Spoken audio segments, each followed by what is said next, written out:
नमस्कार दोस्तों, स्वागत है आपका मेरे चैनल कॉमिक्स लाइफ में। शुरू करते हैं मनोज कॉमिक्स की एक और मज़ेदार कॉमिक्स, दोस्त बने दुश्मन। दोस्त बने दुश्मन, चित्रांकन राम वाइरकर, कथा विजय कुमार वत्स। बहुत समय पहले की बात है। किंजलपुर का युवा राजा धर्मवीर एक बार आखेट करने के लिए गिरिवन के जंगल में गया। वहाँ उसने एक सफ़ेद बाघ को देखा। ओह, कैसा सुंदर बाघ है, मुझे इसका शिकार करना चाहिए सोचकर धर्मवीर ने अपना घोड़ा उस बाघ की ओर दौड़ा दिया। जब बाघ और उसके बीच की दूरी काफी कम हो गई तो उसने निशाना बांधकर तीर बाघ की ओर छोड़ा। तीर पानी पीते हुए बाघ के कंधे में जा धंसा।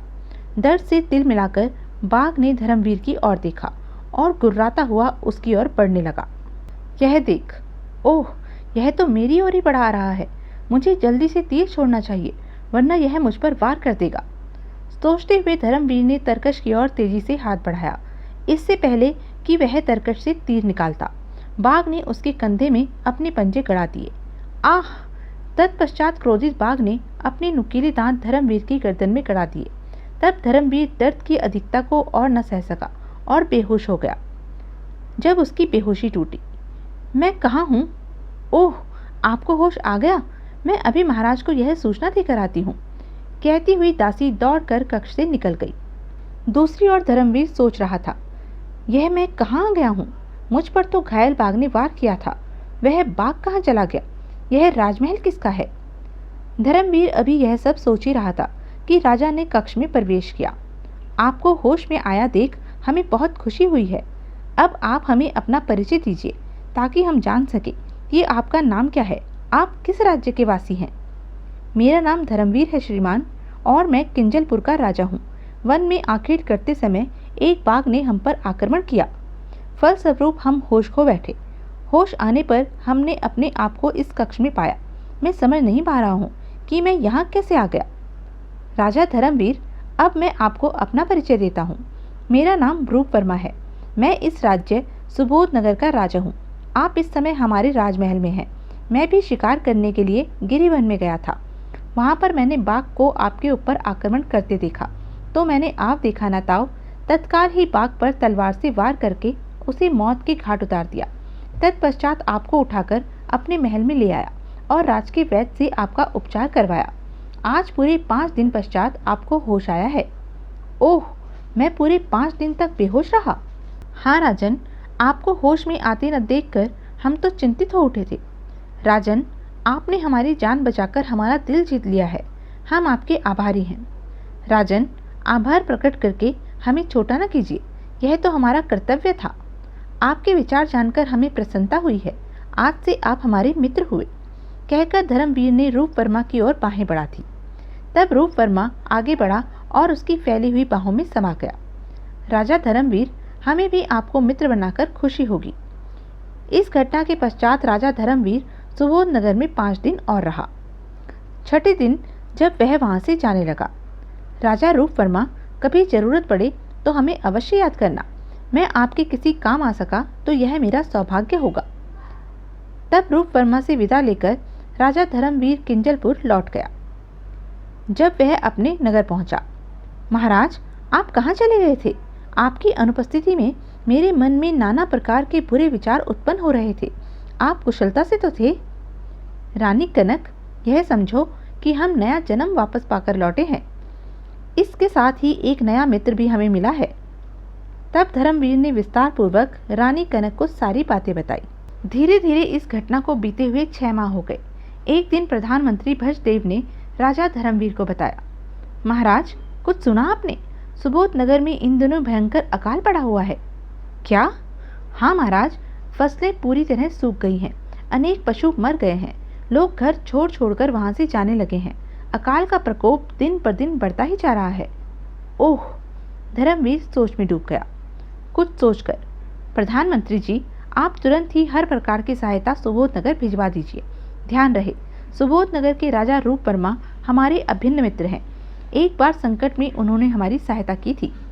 जो आज्ञा महाराज। हम एक पत्र राजा रूप वर्मा के नाम लिखकर दे रहे हैं। आप उस पत्र को तुरंत ही एक दूत के हाथ सुबोध नगर भिजवा दीजिए और दूत के साथ ही खाद्य सामग्री व अन्य सहायता सामग्री भिजवा दीजिए। जो हुक्म। तब राजा धर्मवीर ने राजा रूप वर्मा के नाम एक पत्र लिखा। दूत पत्र को लेकर तुरंत ही सुबोध नगर की ओर रवाना हो गया। घोड़ों व ऊंटों पर लदा खाद्य सामग्री का विशाल भंडार भी उसके साथ था। दूत ने सुबोध नगर पहुंचकर अपने साथ लाया सारा सामान राजा रूप वर्मा को दे दिया। तत्पश्चात उसे राजा धर्मवीर का पत्र दिया। प्रिय मित्र राजा रूप वर्मा, नमस्कार। आपके राज्य के ऊपर अकाल का संकट आया और आपने हमें खबर तक नहीं की। क्या आप हमें अपना मित्र नहीं समझते? अपने दूत के हाथों में कुछ खाद्य सामग्री व अन्य सहायता सामग्री भिजवा रहा हूँ, इसे कबूल कीजिए। आपका राज्य जब तक अकाल की विभीषिका से मुक्त नहीं हो जाता, तब तक हमारी ओर से आपके राज्य को हर प्रकार की सहायता दी जाएगी। हम चाहते हैं कि आप अपने परिवार के साथ किंजलपुर आकर कुछ दिन रहें। आशा करता हूँ कि आप हमारा निमंत्रण अवश्य स्वीकार करेंगे। आपका मित्र राजा धर्मवीर। पत्र को पढ़कर रूप वर्मा की आंखें भर आई। ओह, धर्मवीर का हृदय तो बहुत उदार निकला। किस प्रकार दिल खोलकर उसने हमारी सहायता की है। हमें उसका निमंत्रण स्वीकार कर लेना चाहिए। यह सोचकर उन्होंने दूत से कहा, राजा धर्मवीर जी से कहना कि हम शीघ्र ही किंजलपुर आएंगे। राजा रूप वर्मा ने तुरंत ही दूत द्वारा लाई गई सामग्री अकाल पीड़ित लोगों में बंटवा दी। तत्पश्चात वह अपनी रानी हीरामती के पास पहुंचे। रानी, हमारे मित्र राजा धर्मवीर का निमंत्रण आया है। हमें सपरिवार कल उनके यहाँ जाना है। जो हुक्म महाराज। तब दूसरे दिन ही रूप वर्मा अपनी रानी हीरामती और पुत्री स्वर्णा को साथ लेकर किंजलपुर की ओर चल दिया। किंजलपुर पहुंचने पर, राजा रूप वर्मा, आइए, किंजलपुर में आपका स्वागत है। राजा धर्मवीर और उसकी रानी कनक राजा रूप वर्मा और उसकी पत्नी को आदर सहित राजमहल में ले गए। राजा धर्मवीर ने राजा रूप वर्मा का खूब आदर सत्कार किया। रात्रि को राजा धर्मवीर जब अपनी रानी और पुत्र करमवीर के साथ राजकीय अतिथि गृह में राजा रूप वर्मा से मिलने गए। ओह, राजा धर्मवीर का पुत्र करमवीर कितना सुंदर है। अगर हमारी बेटी स्वर्णा का विवाह इसके साथ हो जाए तो कैसा रहे। दोनों की खूब जोड़ी जमेगी। जब राजा धर्मवीर चले गए तो रानी हीरामती ने रूप वर्मा से कहा, महाराज, यदि आज्ञा दें तो एक बात कहूँ।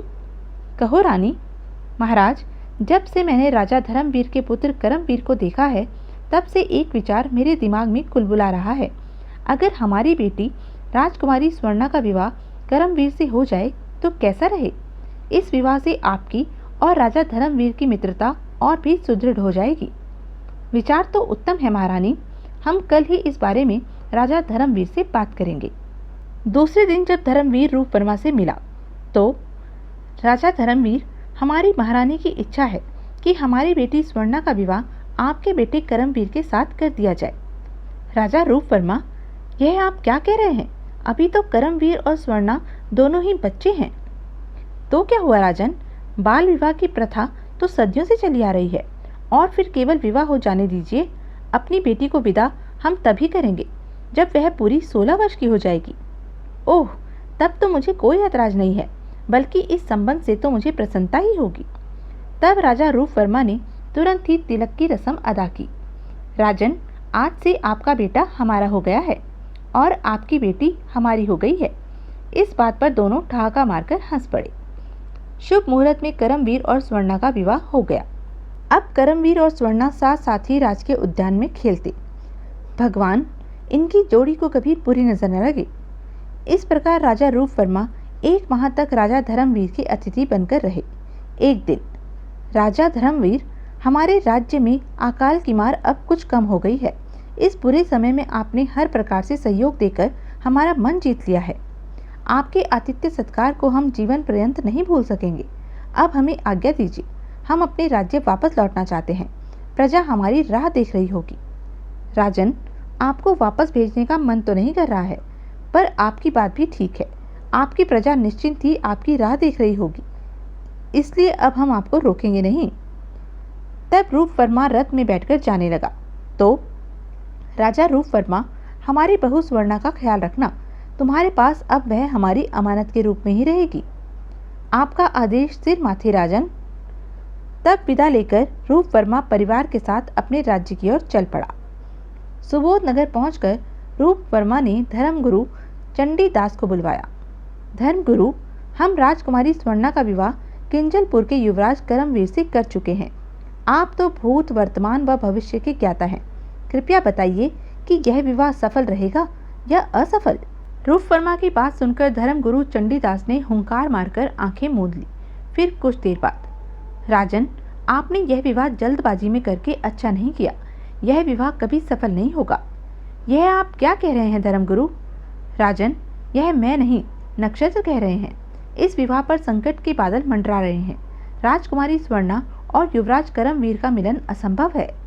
धर्मगुरु की बात सुनकर रूप वर्मा के चेहरे पर विषाद की रेखाएं छा गई। फिर कुछ सोचकर, धर्मगुरु, हमारी एक ही बेटी है, उसको हम दुखी कैसे देख सकते हैं? जो होना था वह तो हो गया है। अब आप कोई ऐसा उपाय बताइए जिसके करने से राजकुमारी स्वर्णा और युवराज करमवीर का वैवाहिक जीवन सुखपूर्वक व्यतीत हो सके।